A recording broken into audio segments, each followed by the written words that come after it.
ఒక రాజకీయ నాయకుడిగా నేను సారా అంటే మాత్రం అందరు ట్రోల్ చేస్తారు. మళ్ళీ సినిమా యాక్టర్లు వాళ్ళు గ్లాసులు పట్టుకుంటే హీరోలు, ఒక రాజకీయ నాయకుడిగా గ్లాసులు పట్టుకుంటే మేము జీరోనా? మేము తాగమని చెప్తున్నామా?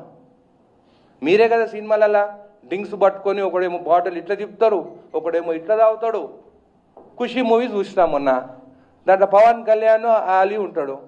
ఆలీ ఇట్లా ఇంటి ప్యాకెట్లు పెట్టుకొని, అది 2000 టైంలో అప్పుడు అరాక్ బ్యాండ్ మన తెలంగాణ ఏరియాలో ధూల్పేట నుంచి తెచ్చిందని చెప్పి మన ధూల్పేట వాళ్ళని చిన్న చూపుగా చూపించినారు. అంటే అక్కడ ప్యాకెట్లు దొరుకుతాయని చూపించినారు.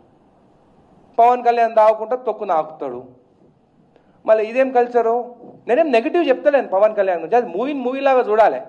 కానీ యూత్ ఏం చూస్తారు, అరే మా యాక్టర్ ఇంకో గుడంబాద అవుతుంది, అది ఎక్కడ దొరుకుతుంది అని పోయి ధూళిపెట్టి పోతామంట. అదైతే కరెక్టు. ఒక రాజకీయ నాయకుడిగా నేను సారా అంటే మాత్రము అరుగో కాంగ్రెస్ ఎమ్మెల్యే సారా తాగమంటు. నేను తాగమని చెప్తలేను, నేను ఇప్పటికి చెప్తున్నా తాగొద్దంటున్నాను.